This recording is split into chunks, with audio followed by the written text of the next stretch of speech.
Well, thank you for staying with us. It's now time for us to bring you the newspaper review, and we have our reviewers in the house. Izor Chenze is here with us, and Honorable Chuks Akunna is Yes, here as honorable, well. honorable. It's good to have you both. Good morning, And ladies. it's a Good morning, Friday. ladies. Honorable in the making. All right, so let's look at the papers now. Okay, so coming up first, let's look at what we have. Nigerian Tribune is what we have in fresh print here. Abducted. Okay, we have the Authority newspaper there. MFLA cost our failure. Customs blames 2023 polls others, and that's what you see leading there. Bottom page story: COVID-19 probe reps committee others fire service to refund 1.48 billion naira on page 8. It's time for state police. PDP governors tell federal government that present police structure must be decentralized.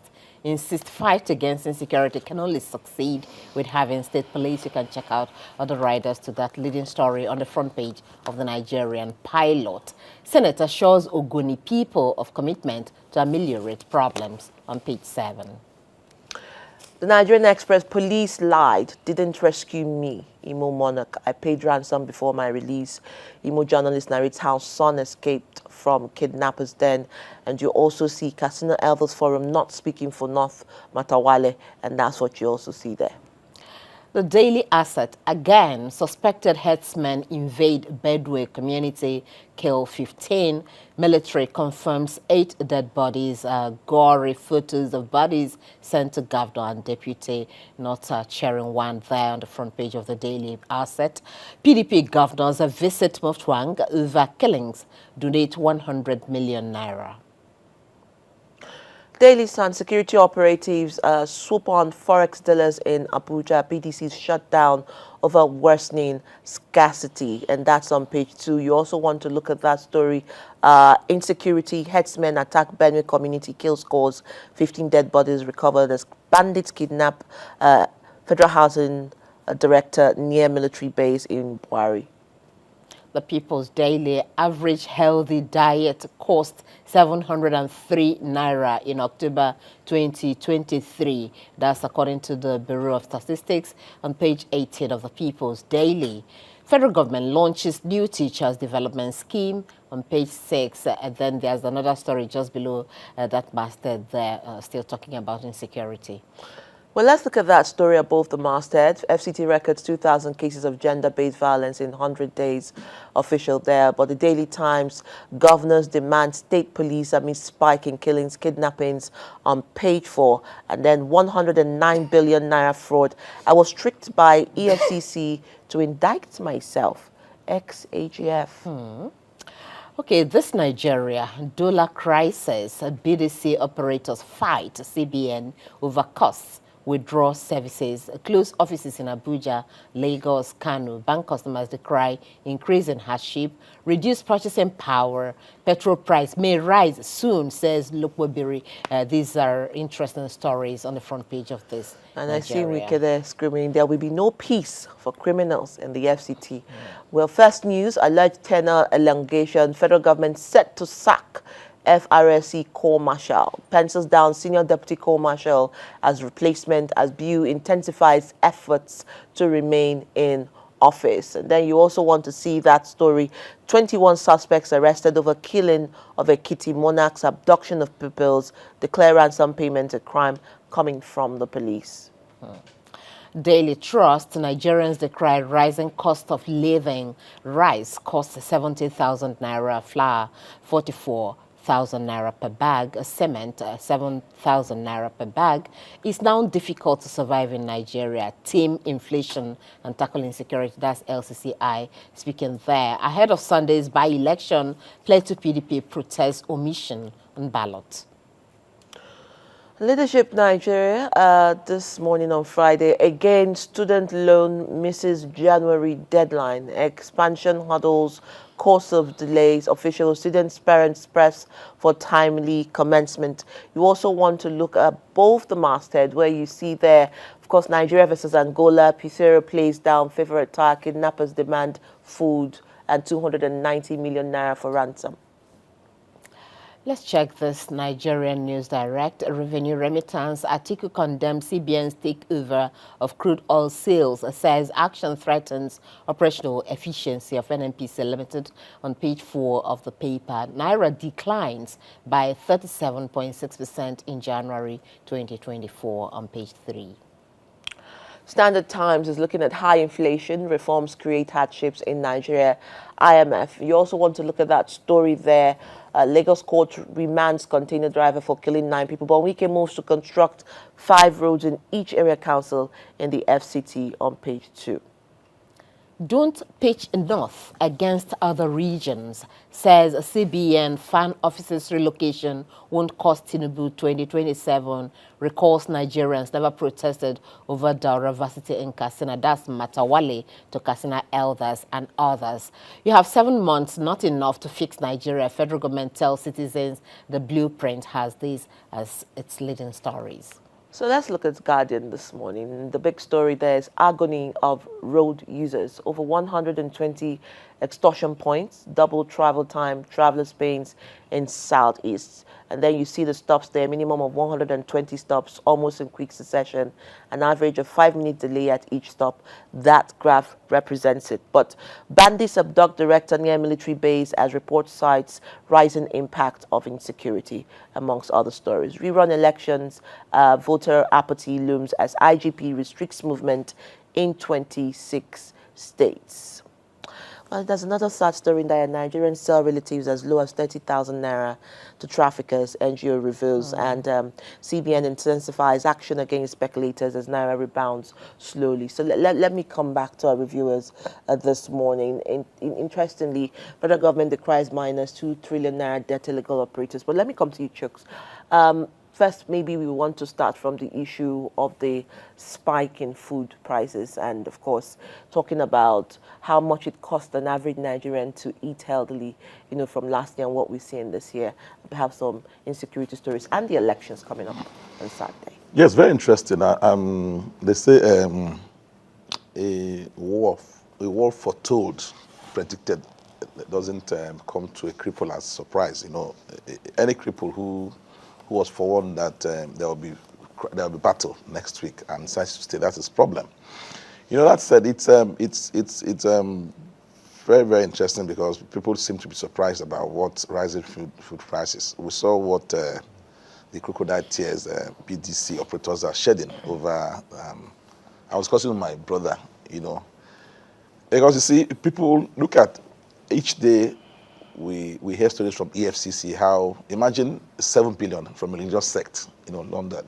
Because this is because you see, it must worsen. I mean, there are no two ways about that because you see, you batter your economy through economic sabotage. People steal money because when they steal money, they can't keep the money in naira. So they go to Zone 4, they go to BDC operators and say, how much is dollar? And because, you see, you know, each time, I mean, we change Forex once in a while. When you go there, you know, they never tell you the truth.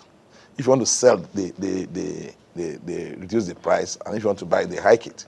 So when someone who has stolen money, you tell him that that naira is 2,000 naira to a dollar. He will change it because he didn't work for it. He wouldn't haggle. That's it. Because, you see, it's supply versus demand. Any day people stop demanding something, the price will drop. That's why you can't carry coal to Newcastle. You don't go to the Eskimos to say you want to sell them ice because they don't need it. So who are those who need these dollars? It's those who have stolen our Commonwealth and they want to keep it. Yes, because they want to keep it. So if you say a dollar is 2,000 naira, they're ready to buy it. So the hypocrisy of the BDC operators, you know, I have thought that they're not the ones minting the money. They're not the ones. What they make is profit. So, and I think it's a coordinated attempt by some persons here to blackmail the government. Because you see everywhere, you see insecurity here, you see this there, you see this there. You know, you see, they're so coordinated that you want to assume that something is wrong somewhere. Some people are not happy about what's happening. And sadly, these are the same people who brought this government to power. So apparently they thought that Tinubu was going to do their bidding. Now that Tinubu is not doing their bidding, they're very, very upset with him. Look at what Matawale said about Katsina elders. Don't blackmail. Don't blackmail Tinubu. You understand? Because they brought Tinubu in. The same persons who brought Tinubu in are now the ones shouting, crying the loudest. So insecurity everywhere. People can't farm. So what do you expect? You expect rice to be very cheap. You expect beans to be cheap. I mean, because people don't feel safe. Look at what's happening. We're going to Plateau tomorrow. Tomorrow there's supposed to be rerun elections in Plateau. You know, my prediction, you know, I've been warning that PDP was going to be excluded. I spoke with INEC officials. They said no, that's not possible. You were almost like a prophet. Yes, but it's happened. When It's I saw it on the happened. papers. No, you know, I said it because. Did you have the premonition? No. I got intel. I'm a journalist. I got intel 2 months ago that they were going to exclude PDP from contesting because the what do you call this? The brief. Let me use the brief to the judges at the time. A court of appeal was to stop PDP at all costs. So if you recall, the Plateau North Senatorial judgment on Plateau North Senatorial District and Plateau Just North Basa Local Government Federal Constituency came early. So you see, because the Court of Appeal contradicted itself, you know, so embarrassingly. They said PDP did not fully comply with the order of the court. So, and I was asking, is there a barometer to measure the level of compliance of a court? You either comply with the court order or you don't. So, but the judges shot themselves in the foot and said, okay, rerun in Plateau North Senatorial District, and then Just North and Ambassa South, you know, Federal Constituency rerun. So the people, apparently the persons, the proprietor, felt that they didn't do their jobs well and said, no, we can't do that. If you bring PDP back 100 times, they will win. So stop them at all costs. Then subsequently, the judgments became, you know, decided declaring APC members winners. And I said here yesterday that there's looming crisis in Plateau because people have said if they don't see PDP on the ballot, elections will not hold in Plateau State. And I kept asking, are there persons somewhere who delight themselves in bloodletting in Plateau State? And INEC has become a collaborator in this evil enterprise. Allegation? No, that's the truth. Because you see, you do rerun. It's clear. I read the judgment. The judge said all parties are to participate in it. That's why it's called a rerun. By elections, you can bring fresh candidates. That's why it's called a by-election. But rerun, like somebody is dead or something, somebody resigns, like Tunji Ojo, who's resigned House of Reps to become minister. That seat is declared vacant, then a fresh APC will nominate a fresh candidate. But when the court says rerun, it repeats. It's the same person. So it's very clear. It's not, you don't have to go to school. So this exclusion aids violence. Yeah, it is. And then now, the danger is that certain persons who have apparently been bribed to reinterpret the judgment of the Court of Appeal. Yes. We're going to spend money to conduct elections tomorrow. And of course, people go to court and court will nullify the election. Then the impression is that court will order the election for them to run that election. And then this is taxpayer. Okay, so we'll come back to that, but let's get your view on the rising food costs. Of course, we'll still come back to all of this, but, you know, rice 70,000 naira per bag. The minimum wage is still 30,000, even though it's been, you know, a committee has been set up to look at that from this time. And then you have cement, 7,000 naira. That's the one that even worries me. When will people like us be able to build if you have a cement going at 7,000 naira per bag? And what is your problem? What happened to your mansion? Which mansion? You know why I'm asking this? Because I thought the cement is produced in Nigeria. Is it also being affected? Is the price being affected by the dollar rate and all that exchange rate? Please, can you weigh into this? That's a chat. My worry here is how things have continued to fall apart, and the center has continued not to hold it as far as this country is concerned. If you look at that Daily Trust cover, you ask yourself what is really going on. As at December last year, cement was sold at 5,100 naira. As at December, a little above 5,000. But you can see 7,000 per bag. So rice was about 50,000 naira or 55,000. Some people bought 48. Now it is 70,000 naira. And the government has continued to tell us things will improve, things will improve. You now ask yourself, when will these things improve? Like we said, people should be worried about the cost of cement, because shelter is number one thing as far as, and the government doesn't build houses, unlike in sane societies where government build house. In some countries, when you are 18, you will go, they will give you the key to your house, and you have a job that you'll be paying for the rent in most countries. But here in Nigeria, even at 35, 40, no job for you, not to talk of house. And things are going this way. And we talk about general, everything is being felt on the negative side by Nigerians. But this is not what these our politicians promised us. When they mounted the podium, did they tell us that they would suffer Nigerians like this? No. Sugar-coated promises. And 7 months, 8 months after, this is what Nigerians are facing. You can imagine this. Even as MBS is saying 703 naira to get a healthy diet. I wonder which of the the healthy diets. I wonder how they arrived at this. I don't know how they arrived. Which of the healthy diets would give you 700? You can imagine that. In October of last year. Even the least booker in this country, in Abuja here, you go there and you see 1,200. And you're not even sure of how healthy that one is. How healthy it is. And on top of that, some people calling themselves BDC operators said they are going on strike. I now ask, is that thing they are doing at Zone 4 in Lagos, in Amausa, in Owerri? Is it a legal business that you now organize yourself and say you are going on strike? People that are supposed to be arrested, now threatening the country, threatening the economy, when you know that you are doing an illegal business. As far as I'm concerned, what they are doing there is an illegal business. But they can form a union, which is also illegal, because there is no law. Nobody is checking them. And because they are operating for those who are stealing our money.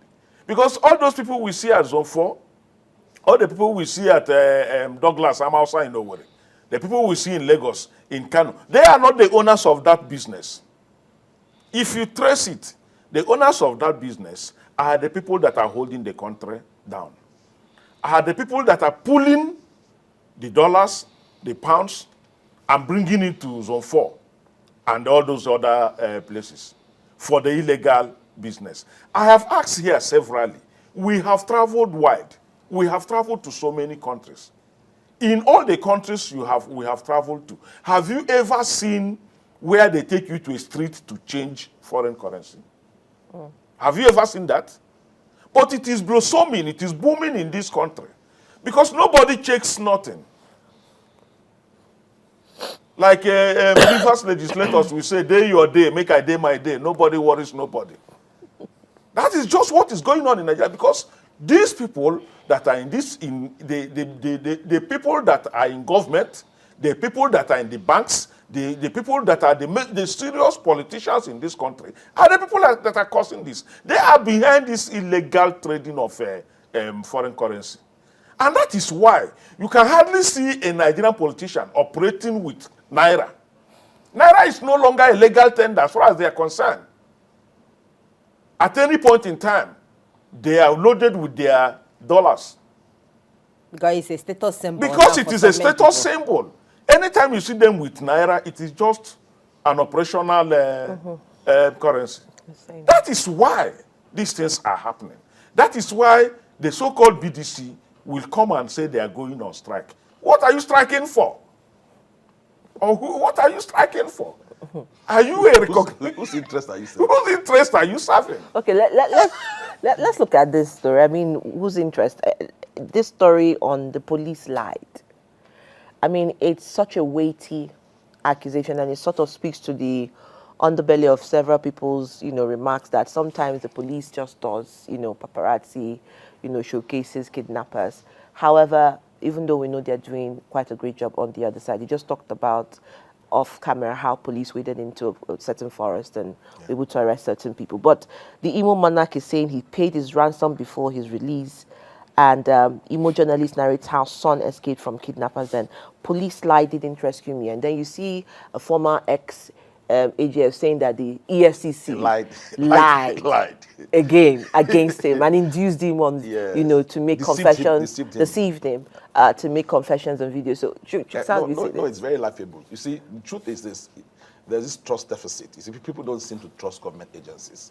Like when we're going to do our story on Plateau, I'm sorry to go back to Plateau. I called the INEC director on public enlightenment, and he told me that it's a lie that, of course, that PDP was going to bring the ballot. I told him, I said, but this is what we heard. He said, no. He said that's not true. But look at what has happened.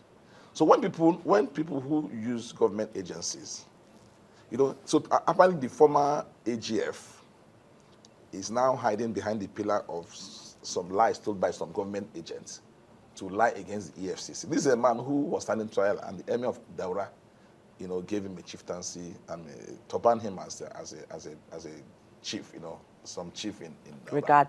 Regardless, you understand?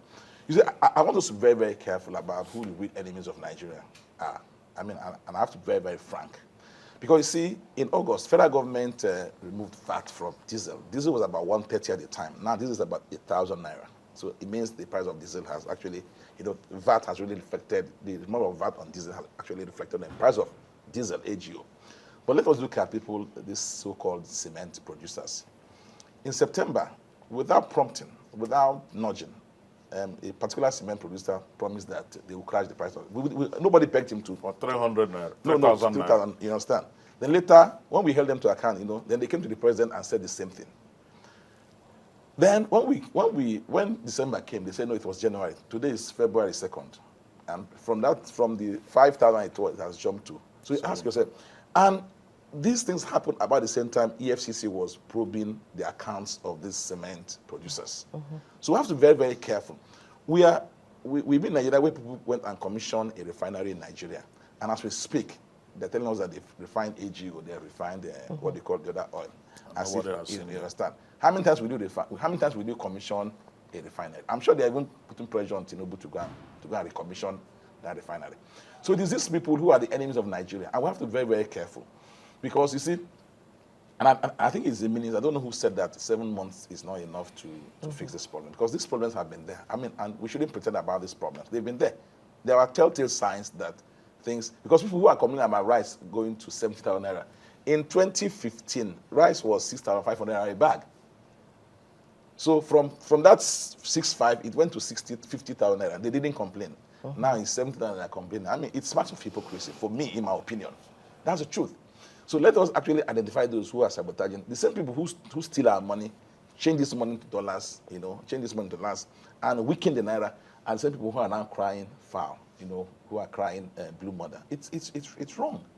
So that's why when people like government agents like the police, INEC, continually lie to people, this is what gives impetus to people like the former AGF to also claim that EFCC has lied against him. Nobody forced you to steal money. Nobody forced you to do all these things. Then now you said that they forced you to admit to having committed a crime, that they lied against you. I mean, this is very laughable. Last night, when I spoke yesterday about the new commissioner of police in FCT, yes. I noticed something different yesterday. Okay. I was coming from Apo last night, and I saw that, police now, have checkpoints around Abuja, which wasn't the case. But remember that Guardian also did a big story on checkpoints and how for Southeast. Yes. It's actually for extortion purposes. And I say this with every sense of responsibility. I'm from the Southeast. If you travel, because you see, most people in the Southeast are businessmen, and it's employed by the police high command to extort money, because for most Igbo people, time is money. If you look at from our different cultures, when they use the telephone, they spend time greeting themselves. Igbos, when they use the telephone, it's more for business, one market, because for them, time is money. You hardly see an Igbo man who's not at his shop. Well, generally speaking. Generally speaking, at 8 o'clock in the morning. That's the way That's the way Igbos are. So these policemen know that if you are moving your goods from point A to point B, and the police starts asking you for way bid, for this, for that, he wants to delay you. So they would rather settle the policemen. And because of this, because this is a culture. So that means the police is not asking, rather than the citizens No. are offering. No. It's like when policeman starts scratching his head, say, "Oh, got particulars," you bring, say, "Okay, learners, this permit. You already know what he's talking about. So they now use that as a ploy. That's why a place like from Onitsha to it's less than 110 kilometers, you have like 30 or 40 checkpoints. And that's not where you should put those checkpoints. You're supposed to put those checkpoints in Plateau. Like I keep saying it, Governor Diri the other day was begging the police to come and recall their special. The police sent tactical team to Bayelsa since July last year. They are still there. You understand? They're not interested in going to remove the people there, to move them to places. Because I have thought that one will assume that it is where things are needed. Like I spoke about ice. You don't go to sell ice to Eskimos, because they already have, it's cold there. What they want is heat, is what to warm themselves up. So the police should deploy their personnel to areas, to hotspots. Look at what happened yesterday in Kwara, border between Kwara and Ekiti. So it shows that place is a bad spot. They kidnapped and they killed 2 monarchs in Ekiti a few days ago. Then yesterday, another monarch around that Ekiti Kwara was killed, and his wife, as we speak, his wife has not been has yet to be found.